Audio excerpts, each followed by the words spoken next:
"Hey, come over here, let's sleep together." It had been 5 years since she had said something like that to me. I slowly laid down beside her. When I peered into her face, she gave me a broad smile. Wrapped in the warmth I hadn't felt in so long, I felt truly happy for a moment. I found myself thinking, I really want to be with her forever. That thought crossed my mind. But then again, the reason we ended up apart was my own fault. I think I should start by talking about that. It all began when I was 30.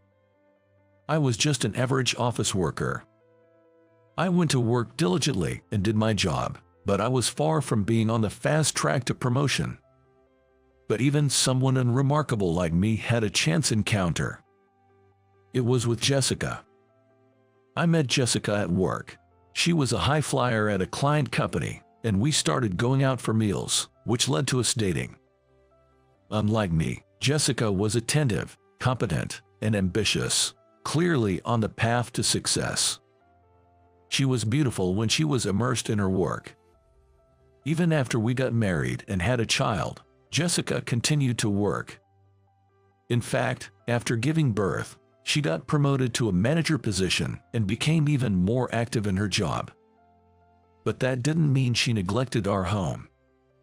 She managed both household chores and parenting well. However, watching Jessica handle everything so perfectly became painful for me. Seeing her excel in both work and home, earning more than me, made me feel miserable. I knew it. I was just envious of Jessica.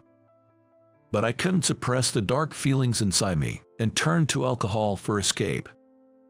Perhaps it would have been better if I could honestly express my feelings and weaknesses to Jessica, but my youthful pride prevented me from doing so. Jessica, for her part, seemed perplexed and didn't know how to deal with me drinking heavily. The conversations between Jessica and me dwindled, and we drifted apart. When Jessica and I were 35 and our daughter Lily was 5, we divorced. Lily went with her mother. It was only natural. A man who took refuge in alcohol like me couldn't possibly take care of a child. After my wife and child left, the house felt bigger and quieter. With the divorce, Jessica accepted an overseas assignment she had previously refused and left for abroad immediately. Lily went with her, of course. It was only when I was left alone and became lonely that I first regretted neglecting my family for alcohol. As a minimal form of penance, I quit drinking. After that, with nothing but work left, I threw myself into it, but I didn't achieve much. I remained an unremarkable employee. Jessica promised to let me see Lily when she returned from abroad. All I could do was look forward to the day we would meet again. I wonder, will Jessica agree to see me? A man who fled to alcohol. She might not even want to see my face. Although I knew I should give up on Jessica since I was the one who ruined our family, I couldn't forget my feelings for her even after the divorce. 5 years after the divorce. Suddenly, I received a call from my daughter Lily. I had been sending child support payments, but we hadn't spoken or seen each other. It was the first time I'd heard her voice in 5 years. Lily, now 10, sounded older than the voice I remembered, which was only natural. On top of that, I was surprised when she said, "There's someone I want you to meet." We agreed to meet again, but it seems that Jessica won't be coming. I was surprised that the two of them had returned from abroad, and that Lily suddenly said there was someone she wanted me to meet. I was taken aback by all of it. However, the surprises didn't end there. When I went to the family restaurant where I was supposed to meet Lily, there was an unfamiliar man in his 30s sitting next to the grown-up Lily. That's when I realized. The person she wanted me to meet must be that man. Probably her new father figure. Which means Jessica's new partner. He seemed like a kind man with a good tan. Embarrassingly, I still have feelings for Jessica. There's no way I can talk to Jessica's new partner. Not knowing what to do, I just stood frozen at the entrance of the restaurant. However, Lily and the man noticed me. "Dad, over here." Lily waved her hand. She must have thought I was looking for them. The man sitting next to Lily nodded slightly at me. I was motionless. At that moment, I turned on my heel and ran away. I could hear Lily calling out, "Dad," in a panic behind me, but I didn't stop and just ran out of the restaurant. I know it's pathetic, but I just couldn't bring myself to meet Jessica's current partner. However, Jessica's new partner was incredibly fast. I was caught in no time. When Lily caught up, we moved to a nearby park, where Lily heaved a big sigh. "Sigh, Dad, you've got it all wrong. This man isn't my dad. He's someone Mom works with, and he's married with 5 kids, by the way." 5 kids. I was more shocked by the fact that he had 5 children than by the fact that he wasn't Jessica's partner. Their home must be really lively. "Nice to meet you. I'm Tom. We're farmers. Jessica has been a great help with our farm, lending us land and farm equipment. Sometimes I teach her about farming too. Today, when I said I wanted to meet my dad, he brought me all the way here." I was almost overwhelmed by the flood of information. How did Jessica get to know someone from a farming community? Then Lily revealed a surprising fact. Mom's helping out at the farm now. She quit her previous job. Tom added more details. Jessica had broken down from overwork during her overseas assignment and had returned to America 3 years ago. Tom was an acquaintance of Jessica's parents. He had helped Jessica look for a house in the countryside when she expressed a desire to leave the corporate and city life behind. He also helped by lending out land and farm equipment, and even helped her find work on his farm to earn an income. For Jessica and Lily, he was a benefactor. I had no idea about any of this. I would have helped if she had told me. Or maybe she didn't want to rely on me even when she was in trouble. As I was thinking this, Lily said firmly, "The person I wanted you to meet is my mom." Mom was talking on the phone with Grandma, and I overheard. Mom said she wants to apologize to Dad. Apologize to me? For what?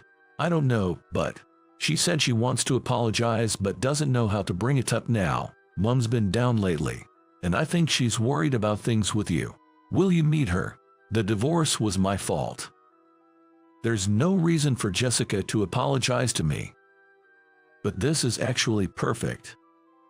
I get to see Jessica again. I told Lily that I would visit Jessica and Lily's house soon. We set a date to meet and then parted ways.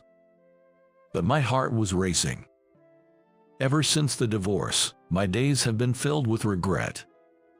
Back then, drowned in alcohol, I hadn't even managed to apologize for causing the divorce.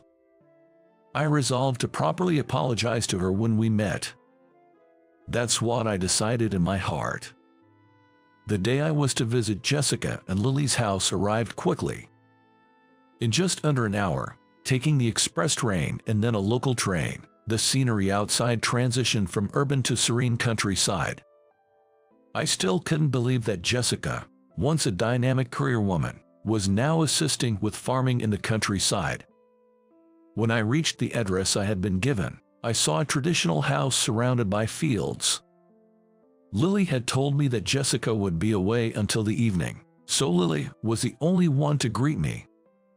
Now all that left was to wait for Jessica's return. Welcome to our home. There were, of course, no coffee shops or cafes to kill time. I waited with Lily, gazing at the vast fields, mountains, and prairies until Jessica arrived. Suddenly, Lily lay down on a patch of grass. "Hey, come over here, let's lie down together." It had been 5 years since Lily had said something like that to me. I slowly lay down next to her. She looked up at me and smiled broadly. Wrapped in the warmth of the sun, which I hadn't felt in so long, I was enveloped in a moment of happiness. I had never thought I'd spend a day like this with Lily again. Is today the only day like this? I couldn't help but wish for more days like this with Lily. That thought crossed my mind inevitably. As Lily and I relaxed, time seemed to fly by, and soon I heard a voice call, "Harry."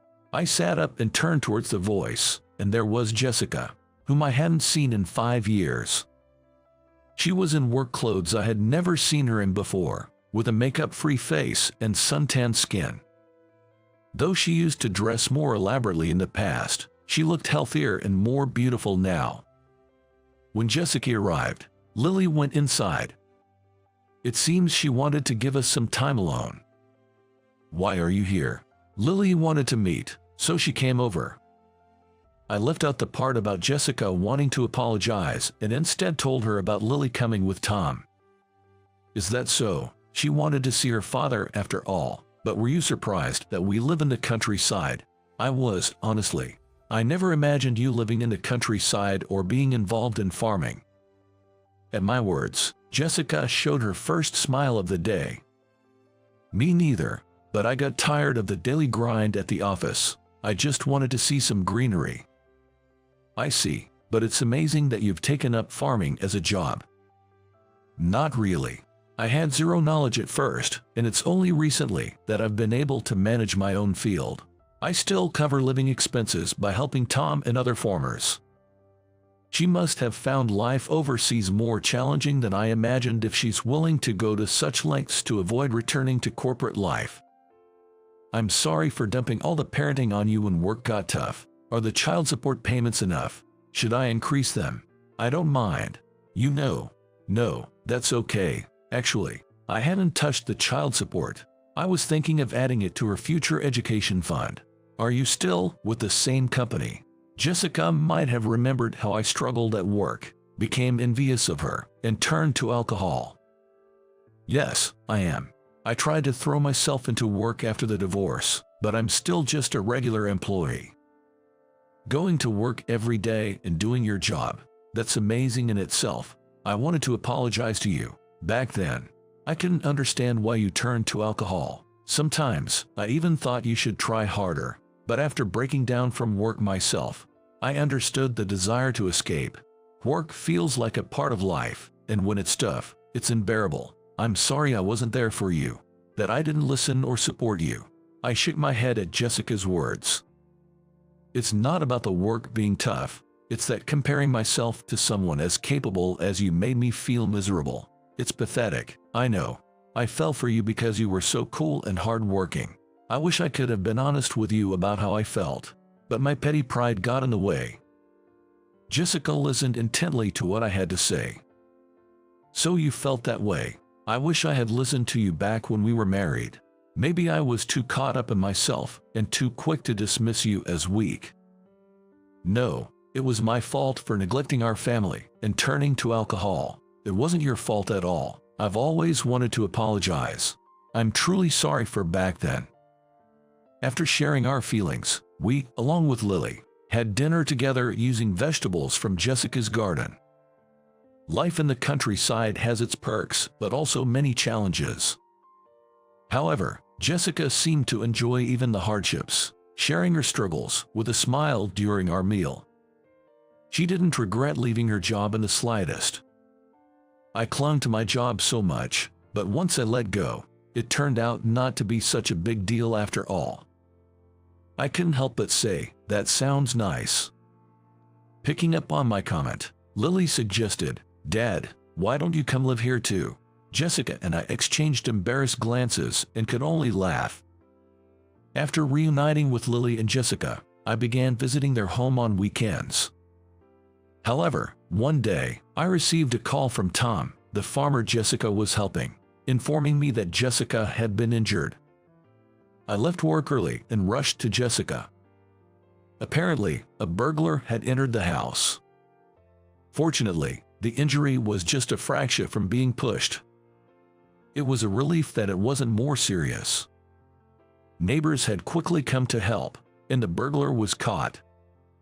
Jessica felt bad when she realized I had left work early for her. "Sorry, it's not a big deal." No way. Being attacked by a burglar and fracturing a bone. That's serious enough. I used my paid leave to stay at Jessica's house for a while. It was to help with chores and take care of Lily. While it wasn't good that Jessica got injured, the days spent together from morning till night were enjoyable. I even tried my hand at farming in Jessica's place, but it was much harder work than I expected. I was laughed at by Jessica and Lily for being sore all over, but seeing their smiles made it feel like a lucky break. When it was time for me to leave, Lily was in tears. "Dad, please don't go." To Lily's tearful plea, I replied, "We'll be together starting next month." "What? Why? Are you coming to stay again?" I smiled at her question. "Actually, I've been thinking of living with Mom and you again. Is that okay?" Despite having been in tears just moments before, Lily's eyes sparkled as she exclaimed, "Really?" and was overjoyed. In fact, I had started dating Jessica again a little while ago. We had also made plans to live together again, and I had informed my company that I would be resigning in 2 months. But after the burglary incident, concerned about the safety of 2 women living alone, I asked to move my resignation forward. I'll only return to the company for handover purposes, planning to start my new life with Jessica and Lily next month. I've also been visiting agricultural cooperatives and other farmers on weekends to arrange for income opportunities in the area. Though we had planned to surprise Lily, her tears changed our plans. Though it wasn't a surprise anymore, Lily's joy made everything worthwhile. Half a year later, Jessica and I remarried, and the 3 of us are living together as a family. We don't have the same income as during my corporate days, and there's no convenience store nearby. It might seem inconvenient, but we're happy to enjoy the simplicity and have the mental space to appreciate it. The most valuable thing is having meals together as a family and sharing our daily experiences. Jessica and I often talk about our relationship as a couple, knowing each other's weaknesses well by now, and have decided to openly discuss anything and find solutions together. In terms of farming, Jessica is the senior. I'm learning from her, hoping to gain as much knowledge as she has. The days of feeling inferior and being bound by petty pride seem like a distant memory now. Since the bonds of our family, which I thought were irreparably broken, have been reconnected, I am determined to cherish my family more than ever this time.